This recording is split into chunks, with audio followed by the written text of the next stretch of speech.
Chypre et l'Union européenne se sont mariés en 2004. Mais comme tout mariage, ça demande quand même des préliminaires. Et l'un des personnages clés qui a permis ces préliminaires, c'est son Excellence, Monsieur Georges Vassiliou, ancien président de la République de Chypre, que nous accueillons, et qui nous parlera de ses efforts en vue de l'adhésion de Chypre à l'Union européenne, et nous fera le bilan après ces quelques années d'européanisation de Chypre. À vous, Monsieur le Président, la parole.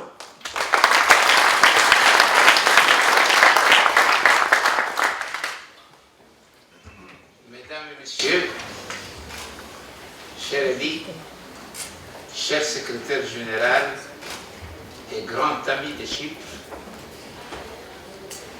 mes amis, merci pour tout ça qu'on a écouté, mais je suis certain que ce qui vous intéresse plutôt, c'est la réalité, c'est l'aujourd'hui, c'est pas tellement l'histoire. Alors, permettez-moi de dire quelques mots sur cette situation comme elle est aujourd'hui. On connaît très bien que Chypre, la Grèce, l'Espagne, l'Italie aujourd'hui, le Portugal, l'Irlande, etc., passent une crise qui était inconnue en Europe. Et naturellement, à cause de cette crise, qui a créé beaucoup de misère, beaucoup de problèmes que je ne vais pas vous parler parce que vous les connaissez bien, vous lisez sur ça chaque jour. Les gens se demandent, on écoute ça beaucoup, mais qu'est-ce que c'est cette Union européenne? Pourquoi est-ce qu'on voulait entrer dans cette union? Qu'est-ce que ça veut dire? Et comme moi, je ne le dis pas pour dire vive à Georges, mais parce que c'est la réalité, j'étais un petit l'architecte de l'entrée de Chypre à l'Union européenne, je devais répondre. Alors je vais poser quelques questions et répondre pour faciliter cette discussion. La première question c'est pourquoi entrer à l'Union européenne? Qu'est-ce qui était l'avantage pour Chypre? Comme il était à une situation, disons, en ce temps-là, elle était bien dans le meilleur des mondes possibles, comme on dit. Et nous insistons pour entrer à l'Union européenne. Quel était l'avantage pour Chypre? Et je vous réponds tout franchement. Pour nous, une petite île à la Méditerranée, beaucoup plus petite que la Sicile, etc., etc., l'avantage le plus important qui est toujours là, c'est de la sécurité. Si Chypre était membre de l'Union européenne avant l'invasion, avant 1974, l'invasion n'aurait jamais eu lieu. Alors pour moi, ce qui était plus important, c'était d'assurer la sécurité de Chypre, l'avenir de Chypre, et d'espérer que cet avenir, un jour, va nous conduire à la réunification de l'État. Et en même temps, je savais qu'en dehors de la sécurité, c'était le fait que l'Union européenne, c'est une union qui a été créée parce que l'Europe, sans l'Union, n'aurait été rien. Imaginez-vous, particulièrement aujourd'hui, dans un monde où on a les géants des États-Unis, la Russie, et les nouvelles briques, comme on l'appelle, la Chine, Brésil, etc., où il aurait été l'Europe, s'il y avait une Europe de 27 pays, ou 32 pays, séparés, pratiquement nulle part. Et après les deux guerres mondiales, la première et la deuxième guerre mondiale, qui a donné presque 100 millions de morts, c'était grâce à Jean Monnet et les autres fondateurs de l'Union européenne, qu'on a vu que l'avenir de l'Europe, c'était de devenir Europe de nouveau. Si vous voulez, si on veut penser un petit peu à l'histoire, imaginez-vous que l'Italie, s'il y aurait aujourd'hui une Italie de 4 ou 5 royaumes, une Allemagne de 15 royaumes, une Espagne, etc., etc. Vous comprenez, étape par étape, on allait à l'Union plus petit, plus grand, jusqu'à ce qu'on est arrivé après la Deuxième Guerre mondiale, qu'on a dit enough is enough, ça suffit, il faut qu'on n'aura pas une troisième guerre mondiale qui va commencer de nouveau de l'Europe. Et c'est cette dédication, si vous voulez, à la paix, qui est aussi sur la base de le prix Nobel de la paix, qui malheureusement, à cause de la situation économique aujourd'hui, les gens n'ont pas compris et ils n'ont pas donné assez d'importance à ce fait que le prix Nobel pour la paix a été donné à l'Union européenne. Mais la réalité, c'est que sans l'Union européenne, la situation dans le monde aurait été beaucoup plus pire qu'elle est aujourd'hui. Alors, cette création de l'Union européenne a créé aussi, c'était basé sur le sens de solidarité entre les pays de l'Europe. Et nous savons que du moment où la petite Chypre, cette île de Chypre pourrait être membre de l'Union européenne, elle aura aussi droit à ce sens de solidarité. Alors, vous voyez que ces raisons primordiales pour lesquelles j'avais décidé à ce temps-là que Chypre doit être membre, il est valable aujourd'hui aussi, même dans le cadre de cette crise que nous vivons aujourd'hui. La deuxième question que mon père s'est mais à cause de cette crise qu'on connaît bien, quel est l'avantage pour nous Chypriotes d'être membres de cette union? Tout d'abord, il ne faut pas oublier que la crise, ce n'est pas à cause de l'Union européenne.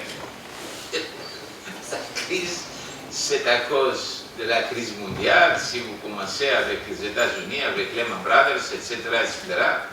Mais c'est aussi à cause de beaucoup des erreurs que nous avons commises.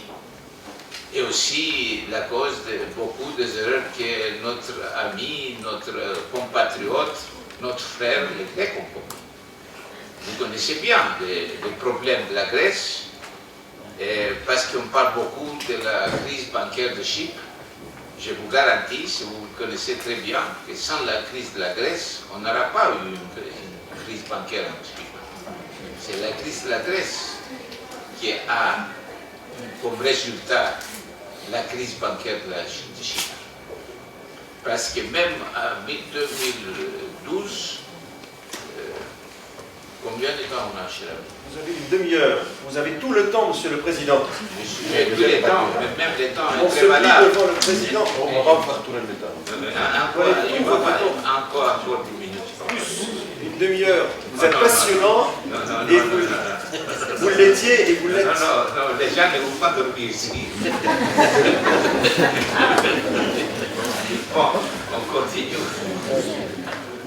Alors, je vais peut-être profiter, Monsieur le Président, que vous avez cité la Grèce et les erreurs, de saluer la présence parmi nous de Monsieur l'ambassadeur de Grèce en France. Pardon? Ah non, pas pour les erreurs.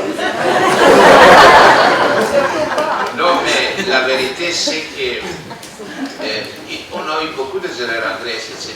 Mais il y a des erreurs qui ont été commises par des autres gens. Par exemple, je me rappelle très bien que même en 2012, si on demandait, non, pas 2011, si on demandait à la Banque centrale d'Europe, j'ai $1 milliard d'euros, qu'est-ce que je peux faire avec ça? Qu'est-ce que je dois faire? Je vais l'investir quelque part.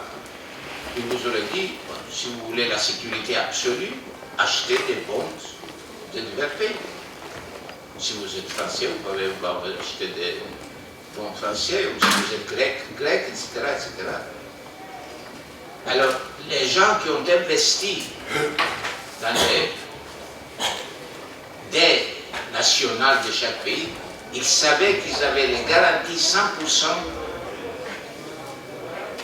de toute l'Europe. Et vous connaissez bien l'histoire de qu'est-ce qui est arrivé après. Il était décidé qu'il fallait punir quelqu'un. Et ils ont décidé de punir notre pays, Grèce. Et ils ont coupé les dettes. Et ils disaient qu'on a fait ça seulement pour la Grèce.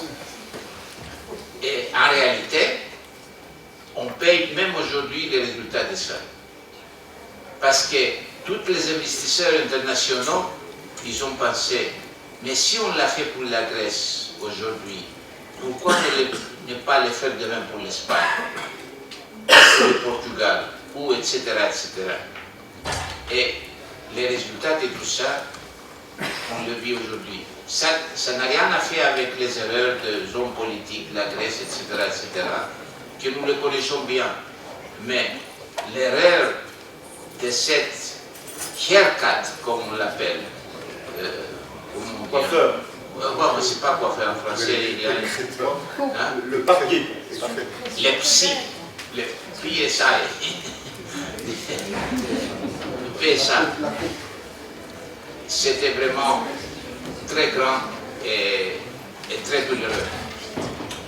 Bon, alors, je reviens à ça avec je commençais on demande quel est l'avantage, pourquoi est-ce que nous sommes maintenant dans cette Europe qui vit dans cette crise. Comme je vous ai dit, ce n'est pas l'Europe qui est là, ce n'est pas à cause de l'Europe qu'on est à la crise, mais le fait que nous sommes en Europe, ça nous donne un très grand avantage, et cet avantage c'est que nous pouvons demander l'assistance. Parce que l'Europe est là, il est là pour assister. Et pas seulement demander l'assistance, comme on l'a fait, mais aussi recevoir l'assistance. Et pour ça, comme on sait, on utilise ça qu'on appelle les troïkas.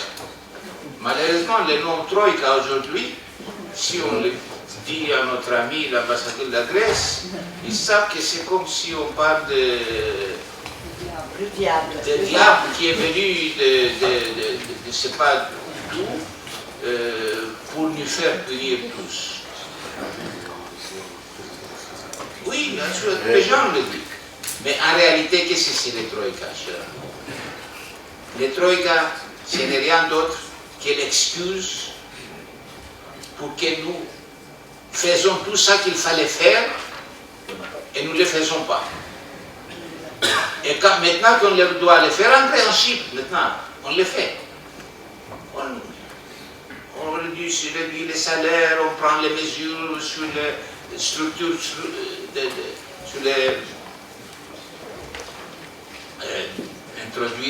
l'introduction de divers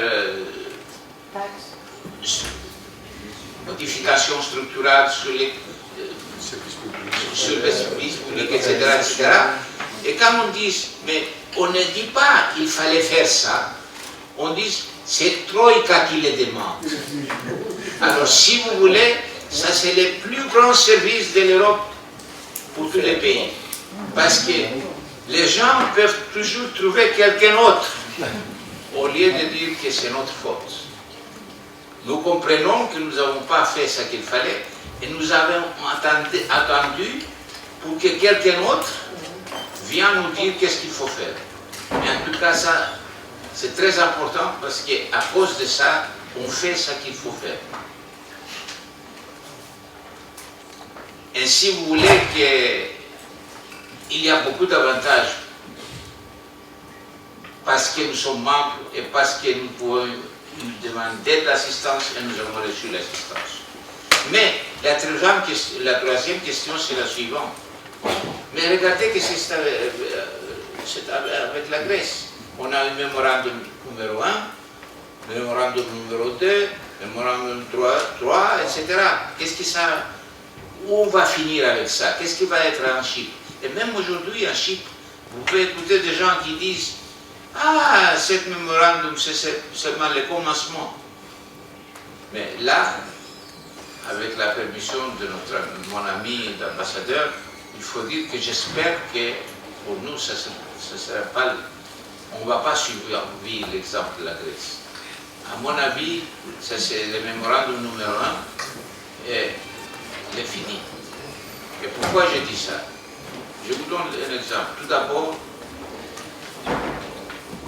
quand je parle avec des ambassadeurs de divers pays et me demandent quelle est la situation en Chypre, etc., je leur explique, dites-moi dans quel pays, dans votre pays, l'Allemagne ou l'Angleterre ou la France, le Parlement vote à l'unanimité absolue les mesures que l'Europe demande. C'est seulement en Chypre. Pourquoi? Parce que nous, Chypriotes, nous avons accepté que du moment où il y a un problème, il faut être ensemble, il faut l'adresser ensemble. Et cette unanimité, si vous voulez, c'est la meilleure garantie que malgré les divers discours politiques qu'on entend dans une démocratie, on attend que les gens vous parlent d'ici et là, mais quand il vient au moment nécessaire, ils disent oui, ils votent. Et ça, c'est très important. Et après ça, qui est même plus important, que on ne se limite pas à voter. Mais aujourd'hui, on vote, demain, on commence à implémenter. Et ça, c'est les meilleures garanties. Que ça qu'on a décidé à faire, on va le faire. Et ça va assister Chypre de gagner si vous voulez, le respect de l'Europe et naturellement l'assistance de l'Europe. Et en même temps, il faut dire quelques mots sur ça qui est notre cher ambassadeur et ami et assistant pendant toute cette période, même présidence et après pendant toutes les négociations, etc.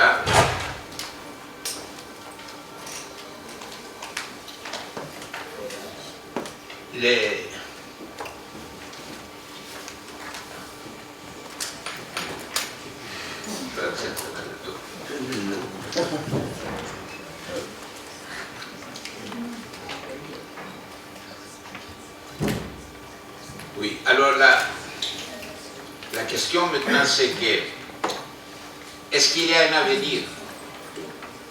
Parce que si ça que vous dites c'est vrai, que vous allez faire toutes les réformes, etc., mais quel est l'avenir pour Chypre et pour l'Europe? Et ça, je suis certain, c'est la question qui nous occupe tous. Et à mon avis, oui, il y a un avenir. Et cet avenir, c'est à nous de le créer.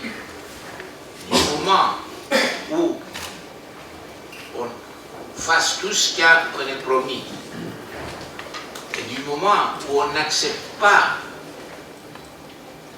que la situation va être d'un jour à l'autre difficile et plus difficile, etc., et on perd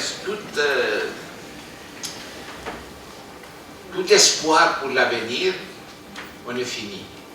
Mais on a l'exemple de ça que Chypre a fait. Pourquoi Chypre a réussi? Parce qu'on a eu des gens comme mon ami Andreas Neocleus ici et les autres, une classe professionnelle qui a donné un exemple au monde que nous pouvons offrir quelque chose. Et c'est ça que je me rappelais maintenant. Quand on a commencé la présidence de l'Union européenne, il y a 6 mois, on disait, mais mon Dieu, Chypre va devenir président de l'Union européenne maintenant quand Chypre est dans une période de crise les plus difficiles. Parce que n'oubliez pas, c'était la période pendant laquelle on a eu les discussions pour le mémorandum. Et on m'a demandé ça, beaucoup des ambassadeurs m'ont dit, je leur dis qu'il faut avoir confiance en Chypre.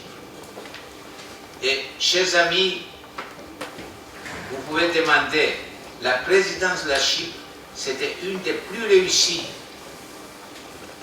de l'Union européenne pendant les dernières années. Et cette réussite a eu beaucoup de raisons. Une raison, c'était qu'on était efficace, et vous avez écouté tout ça que Mario vous avait dit. Mais il y a aussi des autres raisons aussi. On a eu pendant cette période des milliers de maires, fonctionnaires, ministres, etc., de toute l'Europe qui sont venus à Chypre. Beaucoup d'eux pour la première fois. Et qu'est-ce qu'ils ont vu? Une petite île, mais une île vraiment exceptionnellement jolie, où le soleil pratiquement tous les jours. Même aujourd'hui, avant de venir ici, là, il faisait chaud. Il fait froid. Il venait, et dans d'autres pays, je ne vais pas le mentionner, vous savez, on a des réunions toute la journée. Et dans beaucoup de pays, on dit, venez, prenez un sandwich et continuez à travailler. Mais à Chypre, c'est impossible ça. Il faut avoir le repos, il faut avoir un bon déjeuner. Et après, pas 3 étoiles comme en France, mais en tout cas, un déjeuner qui est assez intéressant. Et après ça, pour dîner, toujours on les prend à une taberna ou quelque part, on écoute la musique, etc. S'ils partent dans la rue, ils vont dans un magasin, etc., ils voient des gens qu'ils acceptent, ils sourient, etc. Ils se sentent comme mieux que chez eux.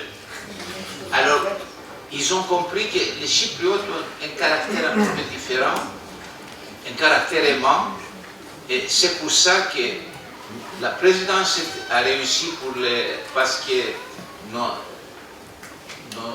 si vous voulez, bureaucrates, nos administrateurs étaient vraiment efficaces, mais en même temps, tous les Chypriotes savaient sourire, Dieu souriait aussi, et ainsi, on a eu cette présidence réussie. Et pour finir sur l'avenir de l'Union européenne, on demande, mais qu'est-ce on va faire avec l'Europe? Peut-être vous savez qu'aujourd'hui on avait une crise sérieuse en Italie à cause de notre cavalier qui a décidé de candidat, et comme résultat les taux d'intérêt explosés, etc. Mais malgré ça, moi je suis optimiste pour l'Europe. Pourquoi? J'ai demandé à un ambassadeur qui est ici, pas ici, à Bruxelles, d'un grand pays.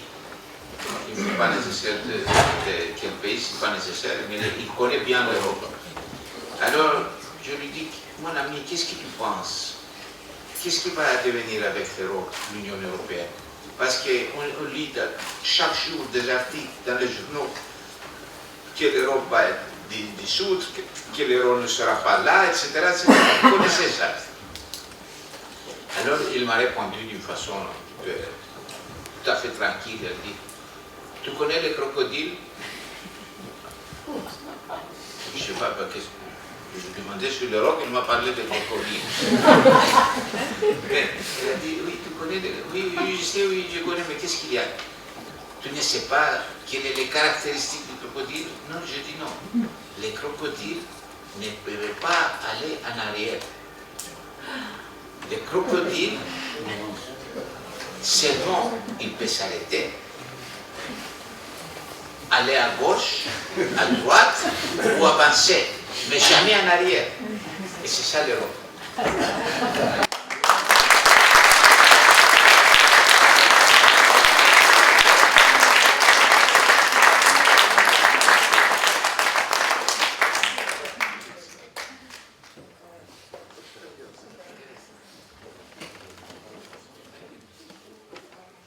Monsieur le Président, merci de votre intervention. Merci également de cet honneur que vous nous avez fait pour venir à notre faculté et d'avoir fait ce déplacement spécialement pour participer à cet événement.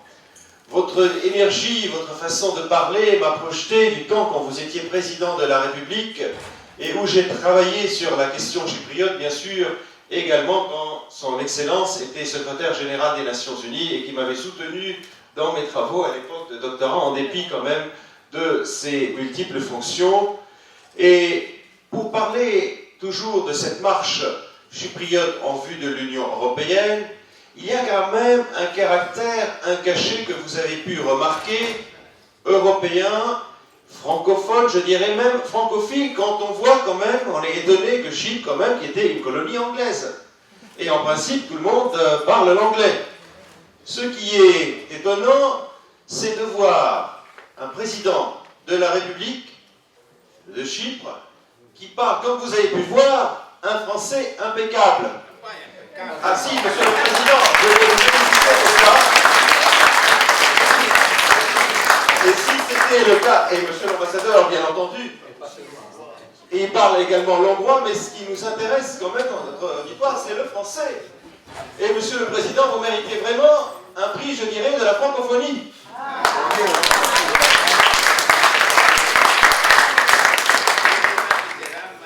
m'a fait comme cadeau un prix vraiment qui est très valable pour moi, les Légions d'honneur.